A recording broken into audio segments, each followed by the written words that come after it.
Hello and welcome back to Wellness Talks with Rebecca Muñoz. And I am here with my beautiful and lovely couple friends, Daisy and Ozzie Alonzo from Chicago, Illinois. And we are here to talk financial wellness. And this is not a conversation that is had, especially in the Mexican Latino culture. And, as we progress in holistic wellness, it's really important that we continue to have conversations about mind, body, and spiritual health. But along with that goes our financial health. And so I have these two incredible humans with me today. As a matter of fact, I want to tell you a little story about how I met Daisy and Ozzie. So back in 2003, I moved to Chicago. It was right after high school. And Daisy was the very first person that I actually had a conversation with, aside from my admissions counselor.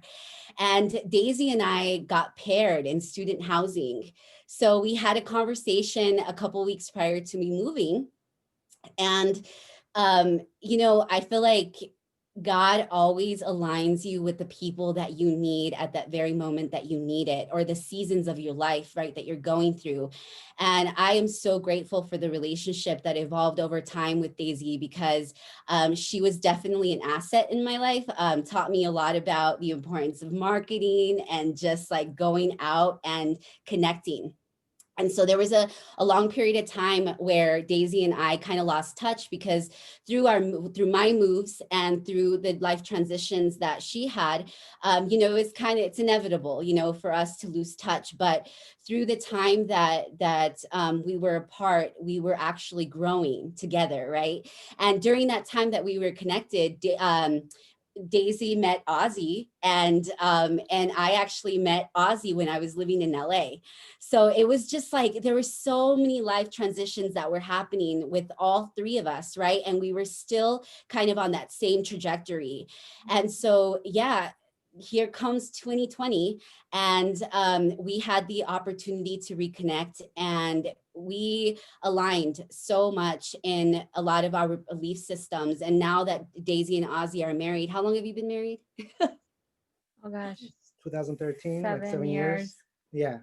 I don't feel too bad that I wasn't able to say it off the tip of I my know. tongue. I'm like, how old are we? It's The like, kids? usually the guys get in trouble for that. Like, I was the same way. I'm like, wait. Yeah, so that's awesome. So you guys have actually gone like through a full phase together, and that's such a beautiful thing. And so this is a husband and wife duo working with families to help identify and plan out their financial future. And how amazing it is that as a couple, I believe that you're a power couple, that you can come together and your belief systems become aligned. The Bible talks about being equally yoked, right? And so when we can take, the things that we've learned individually, bring it together, especially like as a unit, right? As a partnership, to be able to do something and to make an impact in where you guys are, because right now you're helping families, and you are currently a family of how many? 4. for. Four. As And of this year. oh my gosh, yeah. And so you're growing and evolving, and not only the knowledge that you're gaining right now, so that you're definitely passing the gift forward, and that's what this is all about. In this segment, we're gonna go over a series of 3 questions. But in those questions, obviously, like I want there to be depth, right? Like I want you guys to go in. To really allow people to take in the knowledge that you've gained in this amount of time, through personal experience, as well as through the experience that you're gaining with the people that you're working with, right? So for the first question, and there's so much that can go into this, and because I think that consciousness right now is such a big a talk that everybody is having, right? Especially everything that we've gone through, the series of events that we've had in 2020. And so the consciousness is at the forefront of our mind, right? And so for you two working together and going through, even because Daisy, you and I graduated during a time where we were going through an economic crisis. Mhm.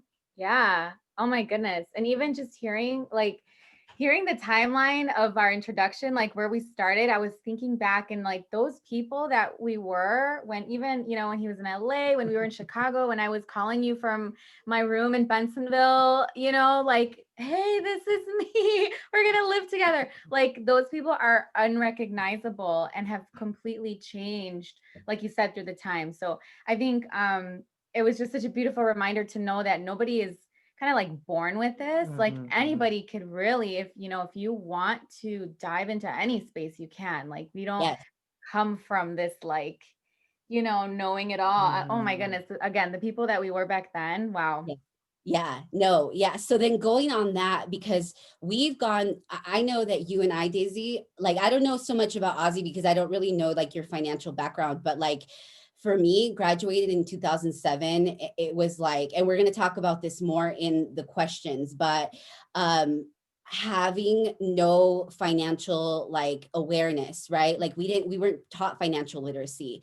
So for you guys, what does wealth consciousness mean? And what does this mean for people of color? Because we're obviously people of color, and I come from a very humble upbringing, and we were very limited in resources, right? And so that's kind of how we grew up. So we had to go through these experiences, right, to be able to evolve into this mindset. So you take the floor. Yeah, I guess I'll get started. And just to give you like a little background on myself, just so people get understand, like I don't come from like a financial background. I didn't go to like the Ivy Leagues and learn about finance. Like that's not definitely where we come from. I come from working class parents who migrated here from Mexico. They worked factory jobs. They were just like old school values. Like our biggest like vacations, like we didn't go to Disney World. We went to like Mexico. Like, that was like going back, and we would drive in the van for like 36 hours, smelling like cheese and whatever the sandwiches were. Like it was awful, but it was awesome though. Like I miss that scent and like just that drive, because it makes you appreciate the things. And so like for us, like whenever we got a sense of like, and I'm gonna answer the question, but I just Yeah. thought about this right now. Like, like whenever I get the sense of like when I had a glimpse of like what it was to be like well off was when we would go to Mexico. Your dollar stretches a lot Yeah. further. It's like you're coming from over here and you're just like, you want some tacos? I got you. Like, like you're buying everybody food, like people from the hometown, like they're hanging with you, like you spot them a drink, like all those things that, like, and it was kind of cool to be able to do that. But that was like the first sense of like, like, man, there's a difference when you have money and when you don't, right?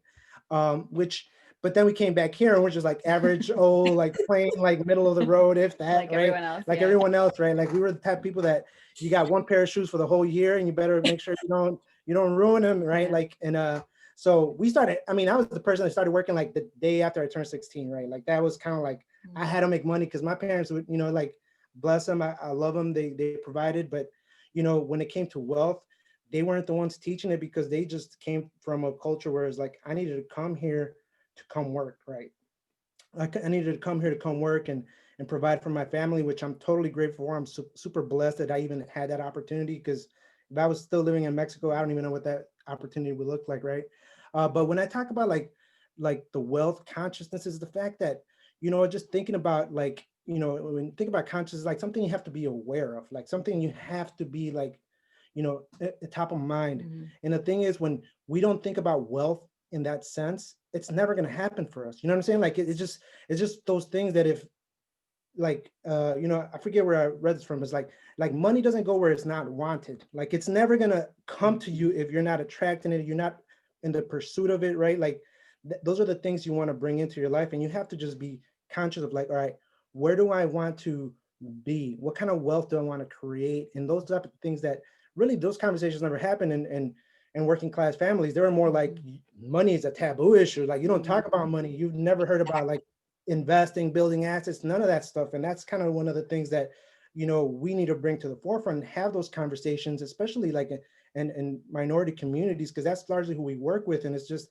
we see it all the time. And it's like, man, we're the first people that are talking to people about building wealth. And that's kind of scary when they're like 30, 40, 50 years old, It's scary, but it's also nice because you see that, Becky, when people have aha moments, it's the best. It's Oh, the it is. best to see it in someone's face, to think like, wow, I never thought of that. I can make more. I can do more. I can retire somewhere else. Like it's beautiful to see. But I think that's where it awakens that like, Yeah. oh, that possibility, right?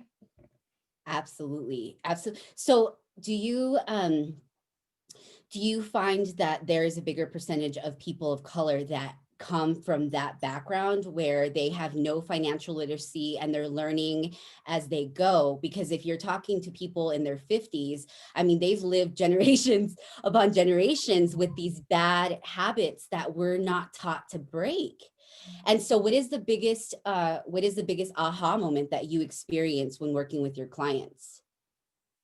For me, honestly, for me, it started even before I started working with clients, because actually my background was in education. Like I started working in teaching, so I was working with like high school history. So I didn't have a background in of finance at all. So when it came to like these topics, it was like still foreign to me. But for me, was the aha moment was really when our parents started like retiring. And usually like in the Mexican household, when you're like the first to graduate from college, you're You know like everything. you know everything.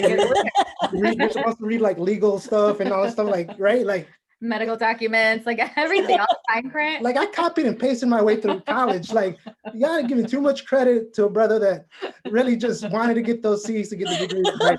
And so it was like that, and then I started seeing like where they were, and I was completely clueless. I was completely clueless, and I kind of was like, just I guess figure it out type thing, right? So they want to go figure it out, but here's the thing is that really when I was able to finally dive into the space because I was so intrigued by it. I was like, man, I needed to work on my finances and figure that out. And then I got licensed, and then I looked at their stuff, and they were completely like, those people didn't have the right intention in them. And this is like quote unquote people you would think of like, oh, they're professionals. They happen to be white, not necessarily that all white people are doing that, but I'm just saying like they weren't able to relate to the circumstances of my parents. So, which dawned on me like, man, how much can people really benefit from having somebody that looks like them, that represents their community and talks to them? And in large part, we've been blessed to be growing in the largely in the Black and Latino community because of those things. Because if people see us like, all right, you're kind of like us, like we don't know much of this, like we need somebody to kind of walk us through baby steps to get to this process. Yes.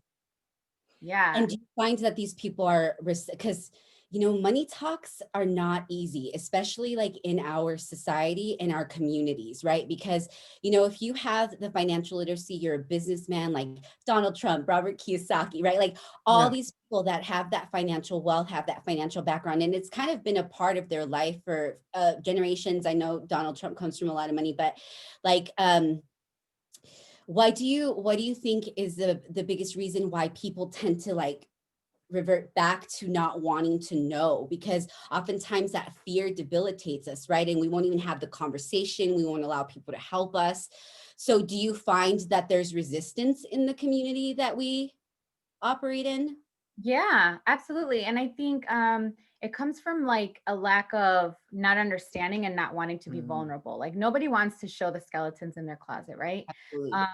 That's one side. And then the other side, I feel like they've run into people like that where they end up being misled or misguided and they have trust issues, which is totally understandable. So we like to share our experiences with the people we meet and just say, hey, just like we're telling you, we didn't grow up with this. And these are all the mistakes we made, but we made it out of there.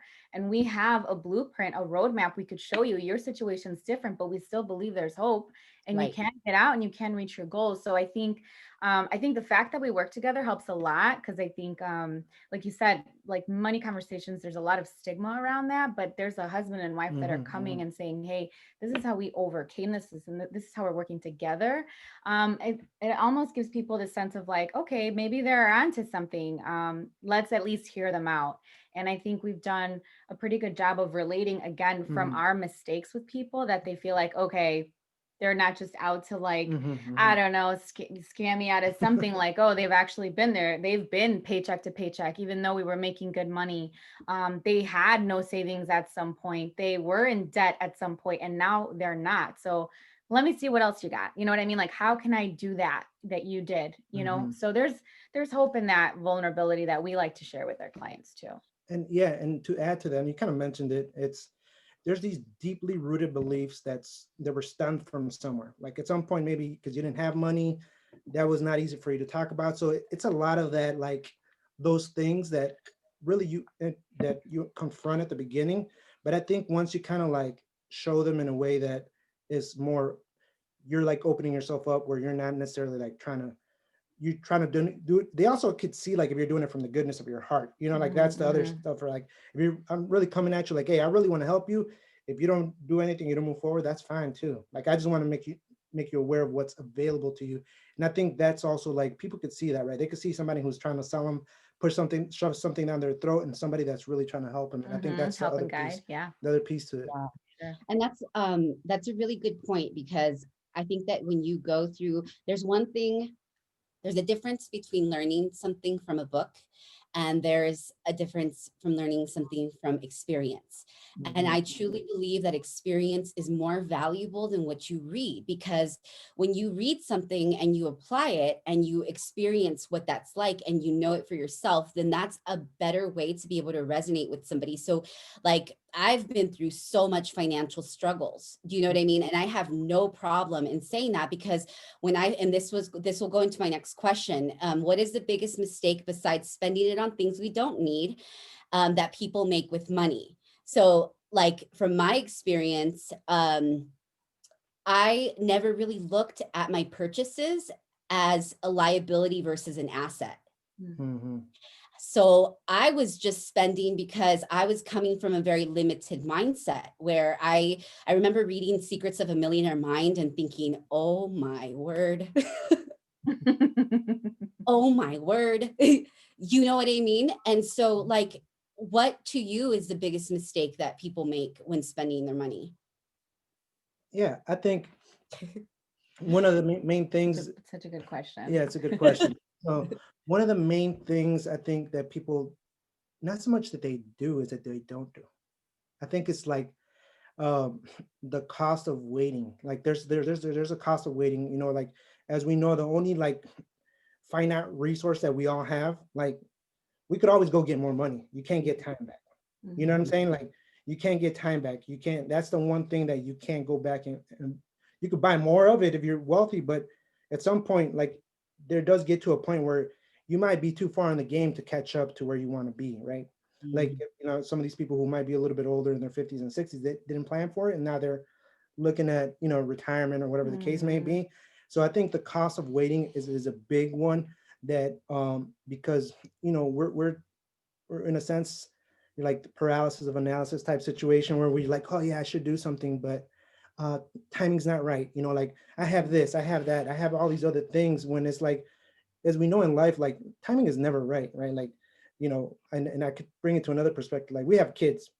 Like, is there ever a right time to have kids? Probably not. No. Like, you know what I'm saying? Like, man, I'm starting this, I'm doing this. Like, I have a kid who's starting e-learning, and we have a kid in the middle of a pandemic. Like, it could have been an easy, like, there's so many reasons not to have a kid. And it's like, well, timing wise, yeah. Timing wise. So people try to perfect things. And then sometimes it's not about perfection. It's about just, like you said, it's just trying it out, experience, and then figuring that out as you go. And I think that's really one of the biggest things that people get themselves in trouble with. Yeah, I think timing goes both ways, right? Like, stopping to think about it and delaying that starting.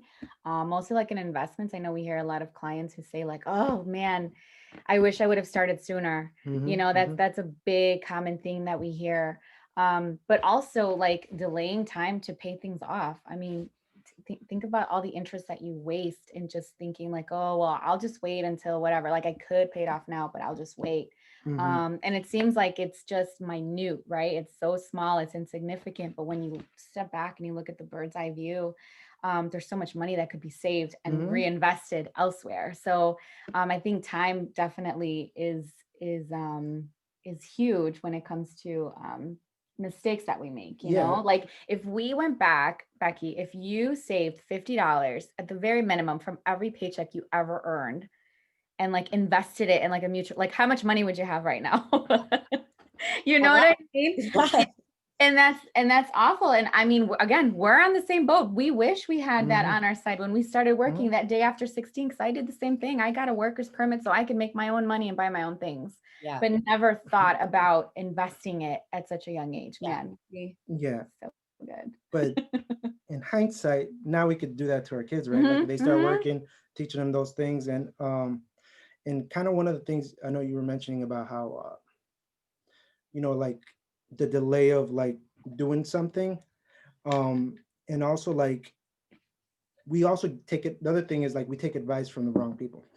Yeah. Yeah, we tend to take advice at people at our level. And I don't mean that in a negative way. It's like, if I'm a working class person and I take advice from a working class person, um, what am I going to get? I'm going to get, and I'm not saying like working class people are in the bad, but you're going to get those same results as somebody Right. else. If you want to build wealth, guess who you have to seek out? You need to seek out people who are pursuing wealth, who are building that wealth. And I think that's another angle that, that's a big mistake that people sometimes take, is that we'll listen to everybody in our circle, but if everybody's in the same situation, it's like, man, I want to level up. I need to take some advice from somebody else. And that's where there's a lot of value in with that too. Well, oh, yes. And so with that, like, I want to kind of go back to the liabilities versus assets, because there's a lot of people, especially I'm sure the people that you're going to begin working with, that don't really know the difference. So can you like simplify what that means for people? Yeah. So when it comes to like liabilities, right? It's things that cost us money, like pretty much things that we're putting money into that are not building anything where you could turn around and sell it. Like for example, an asset would be you're building a business. At some point, you work, you get to turn around and sell the business for whatever it's worth. Like that is an asset, a home, things that have value, right? Like things that you could turn around. Like there's things that are minor assets. They're not really like great wealth builders. Like, technically a car, right? But you might pay 30,000, turn around, sell it for 5. That's not really like a value, right? That's a liability for sure. It's a huge liability, right? Like that's not really what people think. So, and it comes to like those type of situations, and obviously investing in the market and doing all the things, those are assets, because you're buying shares of companies, you're doing those type of things. Like that's an asset because you could turn around and sell it. See, the thing is, we're really great at like, for us, most people are really good at trading their time for money. That's what they're really great at. But they never think about using that same money to turn around and actually build something with it. We're just taught to like, all right, we'll bring in this money. Yeah. And not realizing that you're the asset. But after a while, guess what? This asset gets older. You know what I'm saying? Like the mileage on you is up. You know what I'm saying? Like at some point, it's like now you start looking at you become a expendable to a company when you're like, well, I'll keep this guy that pays 3 times, or I just get a new guy. Like, you know what I'm saying? Like, and like those type of things. And because you've never built assets, what do you walk away with? What? Maybe your 401k, and maybe if they offer you one, you know what I'm saying? Like, and that's so so it's about like thinking about like, all right, if you're gonna make money, and there's just nothing wrong with working and trading time for money, but you have to be thinking about what's the end game. Where do I want to end up? And that's where I think most people don't even think. It doesn't even enter their like thinking. Like, and that's where we were, right? Like that's why we got into so much trouble financially, because we were like living in the now. We weren't thinking 30 years ahead, what that was going to look like, or it's just easy to live right now. What do I want right now, and I'm going to get it no matter what. I think there is a difference though, because like when I look back, there was so much shame and guilt that I had throughout my 20s because of the decisions that I made when it came to money, especially getting into crazy amounts of school debt, right? And so but when I think about it now, and how in my 30s like things really shifted on how I thought about money, I started to invest it in my mindset, right? Because at the end of the day, like if you lose everything, like literally this year, I could say that I pretty much like got rid of everything, right? And so all I kept was like some pieces that meant really like a lot to me, my art, some shoes, but I literally, and I've lived like that majority of my life, but I think like, or at least my adult years. But what shifted for me as far as like the liabilities and versus assets is that like you said, you are an asset, right? So if you are investing in your mind, right? Like if you're investing in your mind, and it's been, 5, 6, 7 years that you've been investing in like personal development and all that stuff, that technically is like you funding your 401k, because your mind, you can lose everything materialistically, but you'll never lose what you gain, right? Like in your mind and in your spirit and all of that. So that, with that being said, how can we start normalizing money conversations in the home? Because, you know, it doesn't have, I don't think that it has to be scary. And you guys seem like you're such a diverse like group or like partnership, right? So I feel like I would be really comfortable having conversations with you. And I know, Daisy, you incorporate the integrative health. Mhm. So so talk about a little bit how you introduce this conversation when you're doing that type Yeah, for sure. I mean, I think um we like to think about health as like what you eat and how you move, right? That's what it looks like. For some people, we've, especially this year, we've stretched it on to mental health. What does that look like? But our financial health is equally, if not more important, because if you think about how much stress financial situations have in the home, it can dictate what you eat, how you move, and what you do. And do you have enough time to get out of the house, pay for a sitter, and go get a massage, or go for a walk? And I have, you know what I mean? There, it plays a role, like an integral role in so much that we do, that it could seem like, well, my job is just, you know, it's one of my stressors. I don't have to think about that. But if you need it every day and you hate it every day, your alarm goes off. Like, think about what that means to your body. Like, you're releasing so much stress and you're constantly in this bogged down state when you're not like living in that potential that you could. So money isn't everything. Money is not everything, but it does require, like, you need money for a lot of things, a lot of things, especially if you want options. You know, you want to send your kids to a better school, you want to get them a tutor, you want to, again, eat healthier. You need options for that. Our parents are aging, and you know, it's, we want options when that time comes, when we don't know how to care for them anymore. How nice would it be just to be like, well, that's not an issue, I can hire a private nurse, I don't have to send them to somewhere else. You know what I mean? It gives you options. So I think where we like to start with families, honestly, is just like, where do you see yourself in your retirement years? And it's as simple as that, because a lot of people don't think that far. And we kind of give them that permission to be like, okay, so you're 36, that's in about 20 some years. Have you thought of where you want to go? And a lot of people are taken aback at how time is just flying by. And so we give them that opportunity to dream a little and then say, okay, well, let's talk about inflation. Let's define that a little. You know, there, once upon a time, there was a dollar menu at McDonald's, and that no longer exists, you know, because of inflation. Like, can you imagine how much more expensive things are going to be in 20 years from now, and how much you'll need to retire? And these are real, like, grown folk conversations we're going to have at some time, you know. And we don't say that to shame anybody. It's just like, hey, let's dream a little bit, and we can help you get there. We can say, you say, Becky says, I want to retire at age 55. I don't want to wait till 65. I want to have this much money annually to live comfortably. And that's what I want, Daisy and Ozzie. And we'll say, great, let's work backwards. How much are you making now? What is your income to debt ratio? And let's plan it out. How old are you? And we'll literally create like a GPS and say, based on what you said and where you are, this is how much you'll need in savings when that time comes. Like, how can we help you get there? And those were the options Ozzie was talking about. It wasn't like, Rebecca, you should have started, you know, it's not like that at all. It's just like, this is what the numbers say. How can we help you get there? Here are some options, take your pick. And it's really that, like education that we like to share with people. It's non like invasive. It's, you know, how much do you want to tell me so I can get you there? And if you don't want to, you want to think about it some more with your spouse, that's fine too. It's a loaded question. Where do you want to be in 20, 30 years? It's heavy for some people. Yeah, it's just, yeah, like you said, it's just based on like really bringing it back to them more so than anything. Like, it's not, you know, it's not about me. It's not about how much I know about how the market works, how much I know about how all these financial products work. It's not about that. It's about like, all right, let's focus on you. What can we do? What are you looking to get, and how can we help you get there? And I think that's the easiest way to normalize those conversations, because it comes down to just simply like putting it on them, and then let somebody make the decision for themselves, right?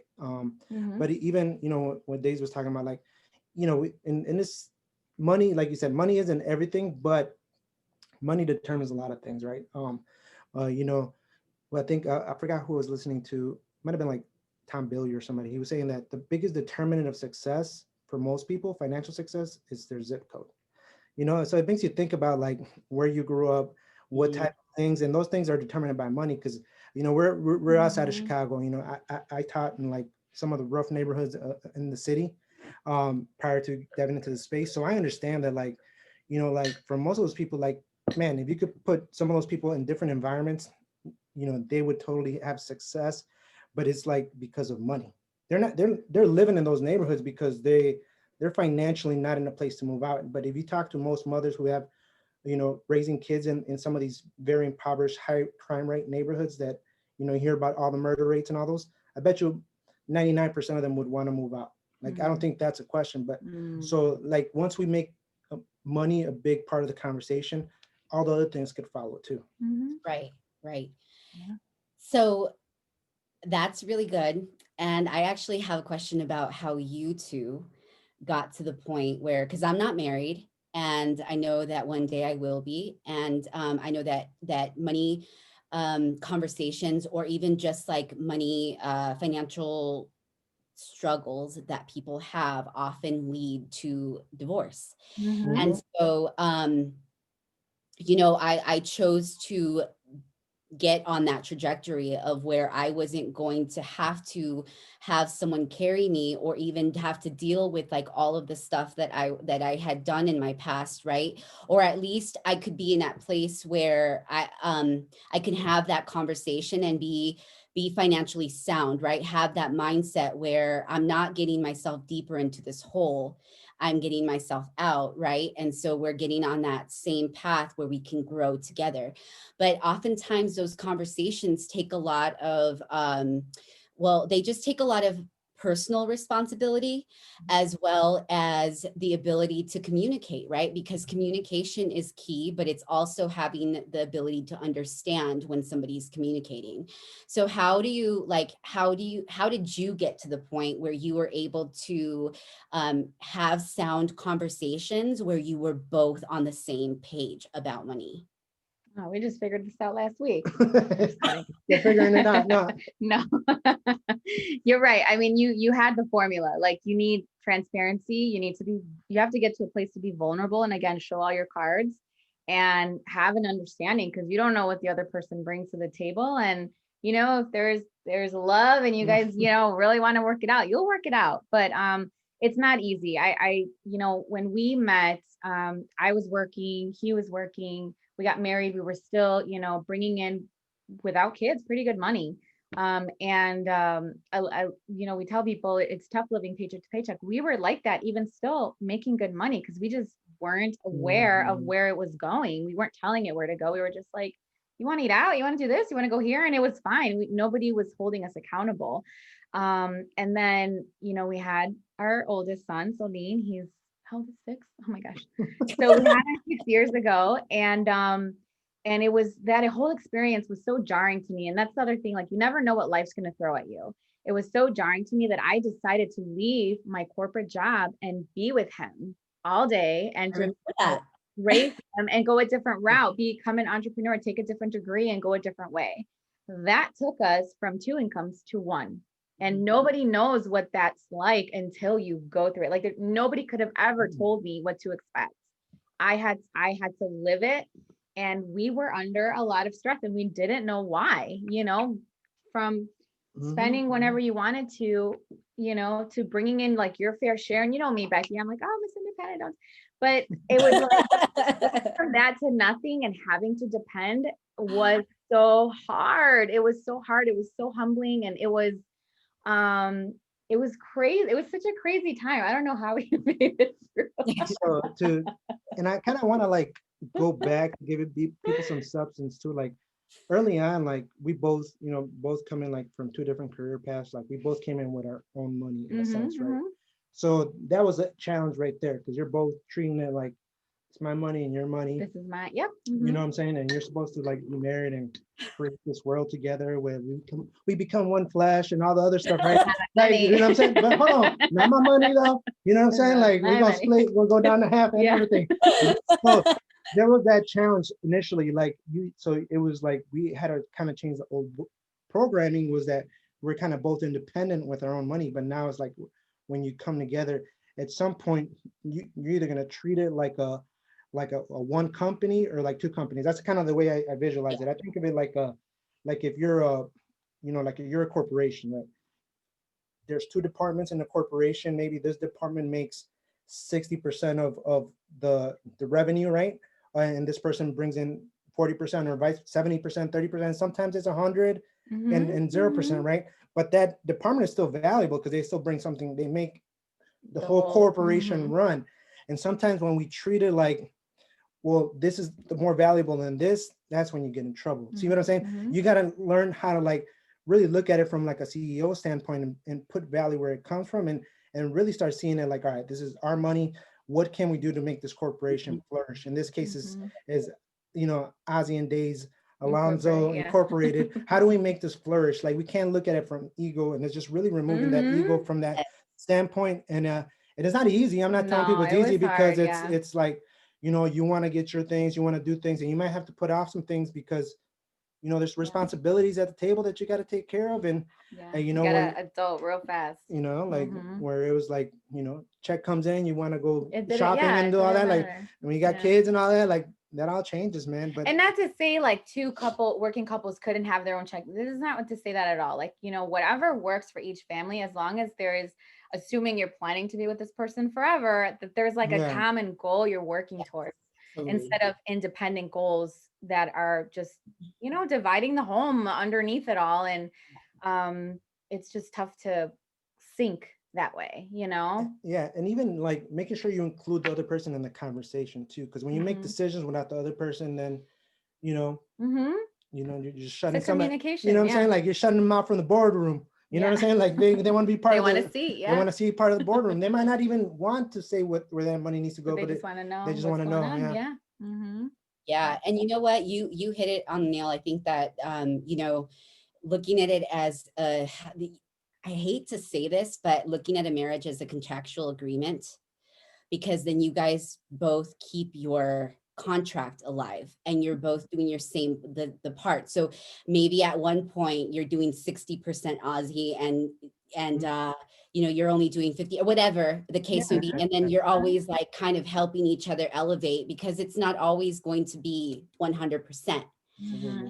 And so that's great. That's great that you guys operate like that because it creates accountability. And that's one of the reasons why people tend to fail is not having the discipline and the accountability. And as a partnership, you're each other's mirror. Like you can't hide anything from each other. I mean, you can, but it won't work out. You know, it doesn't work. All the poop always floats to the top, right?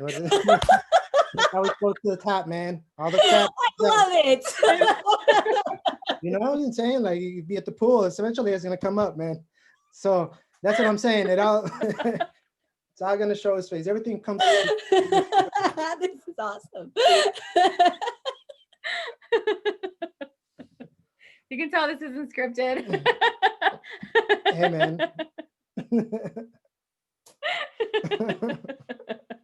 This is the best.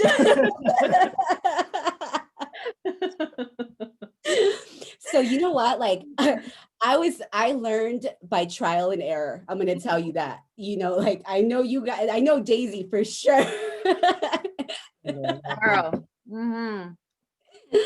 I've known you for too long. Like I know that you learned through trial and error, man. And it's been one of those journeys that I could never regret, right? Like I can never regret. And one of the things that that I learned about myself is that for me, school is never ending. And I didn't end up going back to school after I graduated at the Art Institute, but I started to invest a lot in my personal development. So I was attending workshops all the time. And like, I was digging deep into different areas that were all pretty much like connected. And so through my journey, literature became like it became like an everyday thing. So whether I was reading something on my phone, because like my social media is very, very like monitored. Like everything I see on my news feed, all positive, and it's all something that's like teaching me something. And I always have books, like tons of books, audio books, podcasts, all that stuff. And I know that both of you are the exact same way. So what are some, some recommendations that you could give for like good literature that people can start diving deep in, and not necessarily, it doesn't have to necessarily be about wealth, like money, right? But it could be other things that you've incorporated into your integrative health that could be very beneficial. Oh man, that's such a loaded question because there's so many good books that have been transformative, that have pulled us out of sticky situations, that have kept us going. You know, that accountability piece you mentioned is huge for us too. Man. I could think of a couple. So what I kind of like to focus on is like you want to like uproot the bad thinking and like planting the right seeds, right? There's no book that's going to tell you like how you should. There's books that could give you ideas on how to like monetize and do things, but I think where it starts is you need to like pull out the bad weeds of like all the bad thinking you have about money Mhm. and reprogram your mind to really invite and have this like wealth like consciousness, going back to the main point, right? Like for me it was like the simple books like like the Compound Effect by Darren Hardy, where it just talks about it, whether you're talking about money or your effort, Anything. Yeah. it's all little steps. People think like creating wealth is like, I gotta I gotta buy Apple when it was like at 1 cent when it first came out. Like, that never happens. It's like, like it's like real proven strategies. Everything's based on like little steps, right? I think you mentioned Robert Kiyosaki. I think Rich Dad Poor Dad is like one of the best books. It's a fundamental book that I think anybody should read because it really starts reprogramming your mind about building assets as opposed to like, being a liability. Think and Grow Rich. Think and Grow Rich is a good one for a group to do and study. It's just so content heavy that is just, Yeah. it merits a conversation after every chapter because it has action steps. And like people who are really serious about like pushing through whatever to do it together because it's such a good book. And it's not necessarily, I don't think it's like the easiest read just because it's like a little bit more dense. It was written like in the 20s, but the knowledge in there, like It's so relevant. it's so still. relevant. Yeah, And I think every book you could think of nowadays is like, is it some kind something of, that. it derives from it, right? Like that was kind of it, right? But, and you mentioned like Millionaire Habits by T. Harv. It's a Millionaire Mind, yeah. We're reading 177 Mental Toughness of the World Class. It's really good. Steve Siebold. It's really good. Each chapter is like a page. And again, you're talking about accountability. We actually have an accountability group. Shout out to our 6 a.m. club. We meet at 6 a.m. and we talk about the book and we get each other going. We have goals and every day we meet to see like how we're doing. And it's just done really, if that's how you thrive, find that person that will push you, and you'll have to answer to, because there's no shame in that game, Yeah. And I have one more. Success is Not an Accident by Tommy Newberry is just like the title itself could tell you more. Like success won't happen by accident. Like regardless of what somebody says, like you have to like put a game plan in place. You have to start, actively pursuing it. Otherwise it's just not going to happen. Like I've never heard of anybody who was like overweight and lost all their weight because they accidentally just it fell off. Yeah. Well, the same thing is with success and money. A good hype audiobook is Breakout by Joel Osteen. That's a really good one. I love that Yeah, book. me too. I love If you listening want to to it over run and through over. if you're going to run through a wall, as You Can't Hurt Me by Dave Goggins, like that book is just like Can't Hurt Me. Can't Hurt Me. Like that book is a mental toughness. He's just like, he's a former Navy SEAL, so it's a little foul language, but it's so awesome just because it's just like his thing is just like you got to put yourself in tough situations to callous your mind. It's incredible. It's might not for everybody, but yeah. It's interesting that you said that, because I actually had a morning coffee date with this woman, 20-year-old that I knocked on her door. I've been doing community outreach and since I moved to New Mexico. And so just creating awareness, and knocked on her door. And a few weeks later, I saw her at a coffee shop. She works there. A coffee shop is called Spirit Winds, and her last name is Espiritu. And we ended up having like a lot in common. It's crazy. Like I almost felt like as though I was meeting my 20-year-old self, just the way that because she just spent like 3 months in Barcelona, and she had gone through some major transitions going there. And then she ended up having to come back because of Corona. And it was just like, it threw off like everything that she was trying to like accomplish while she was there. And she was, I mean, it was just tragedy, right? And so, like it is so true how like when you go through like traumas early on in your life, especially if you're mentally strong and you're on that trajectory, that you can allow like those experiences or those circumstances can really mold you and allow you to adapt. I've moved 17 times, and it's probably not going to be the end of that. And so, and I've been through so much life transition that honestly, when this year came, I was like, come at me. Like, what else can happen to me at this point? Do you know what I mean? Yeah. Yeah. And so it makes you really resilient. And Yeah. what just last question, and then because we've almost been on for an hour. So good.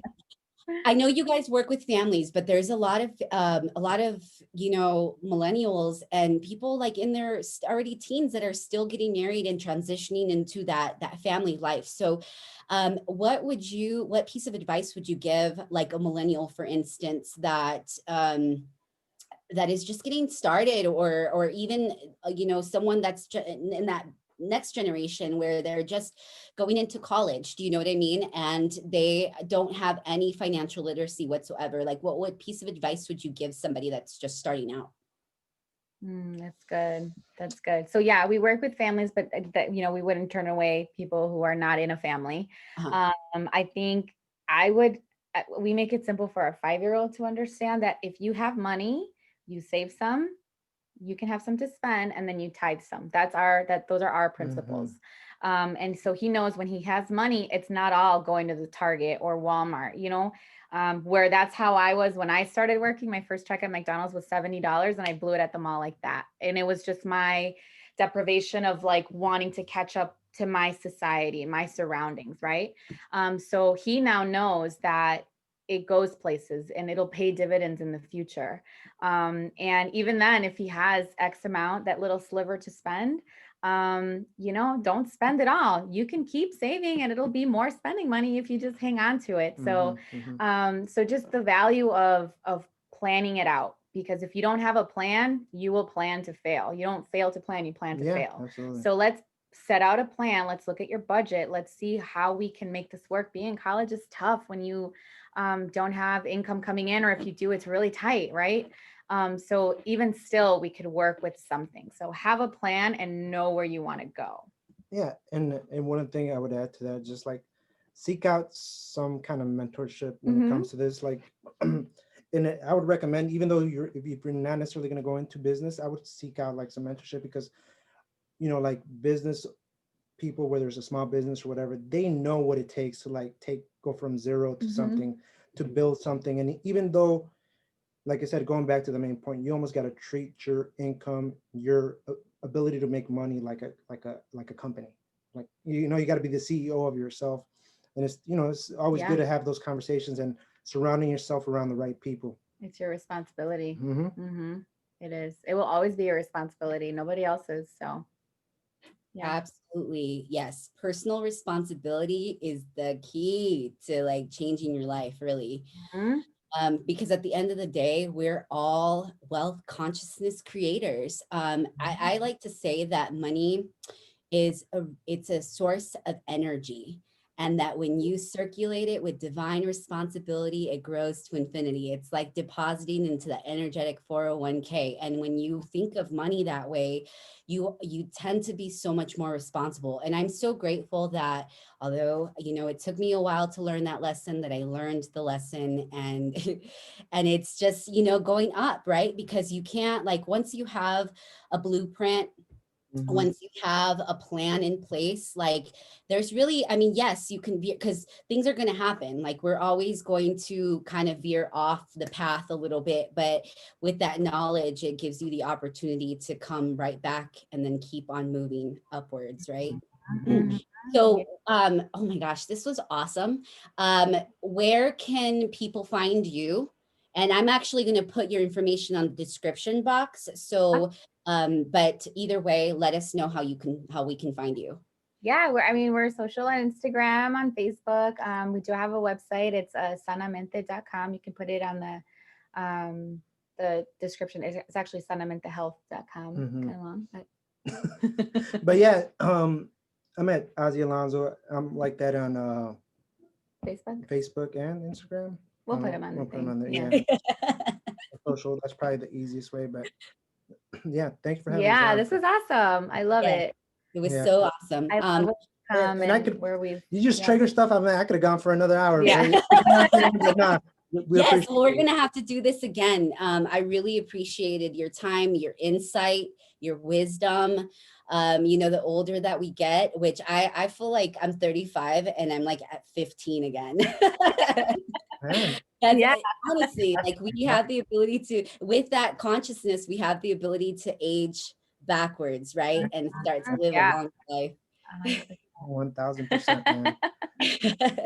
Well, I thank you so much again for your time, guys. I know that we'll be seeing so much more of you, and you have an amazing and blessed day. Thank You too. you. Thank you, Becky. Bye.